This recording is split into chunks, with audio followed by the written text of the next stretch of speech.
اللہ کے محبوب علیہ السلام نے اپنے غلاموں کو فرمایا میرے غلاموں میں تمہیں ضمانت دیتا ہوں، تمہارا کام ہے ضامن بن جاؤ، تمہارا کام ہے تم ان باتوں پر عمل کر لو۔ فرمایا تم عمل کرو گے اس کی برکت سے کائنات کا رب تمہیں جنت کی دولت عطا فرما دے گا۔ میرے اور آپ کے کریم محبوب علیہ السلام نے ارشاد فرمایا، میں 3 احادیث ذکر کروں گا۔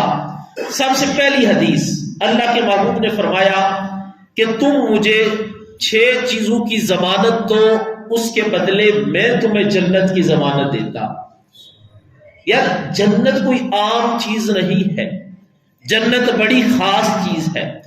انسان کی ابتدا سے لے کر انتہا تک اس کی زندگی کا ایک ایک لمحہ اور انسان کی زندگی کا ایک ایک عمل، جو بھی انسان نیک عمل کرتا ہے اس کے پیچھے اس کو جنت کی لالچ ہوتی ہے۔ وہ کہتا ہے عمل کروں نیک، ملے گا کیا؟ اللہ راضی ہوگا اور رب راضی ہو کر مجھے جنت کی نعمت عطا فرما دے گا۔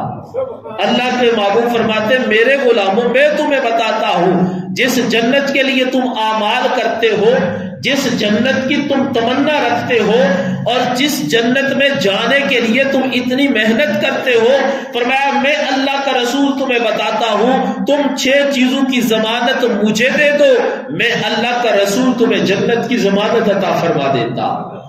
اللہ کے محبوب سے عرض کی گئی محبوب وہ کون سی 6 چیزیں؟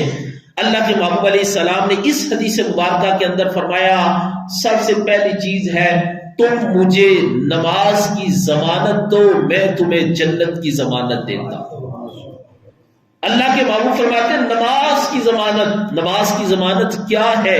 فرمایا تم اپنی نمازوں کی حفاظت کرو، نمازوں کو اپنے وقت پر ادا کرو اور تم نمازوں کی پابندی کرو، اس کی برکت سے اللہ کا رسول تمہیں جنت کی ضمانت عطا فرماتا ہے۔ اے جنت کے متلاشیوں اور جنت میں جانے کے دعویٰ کرنے والوں، آؤ اللہ کے محبوب کا فرمان، میرے اور آپ کے قریب محبوب فرماتے تم نماز کی حفاظت کرو، اللہ تمہیں جنت عطا فرمائے گا۔ دوسری چیز اللہ کے محبوب علیہ السلام نے فرمایا تم مجھے زکوٰۃ کی ضمانت دو، اس کے بدلے میں تمہیں جنت کی ضمانت عطا فرماتا۔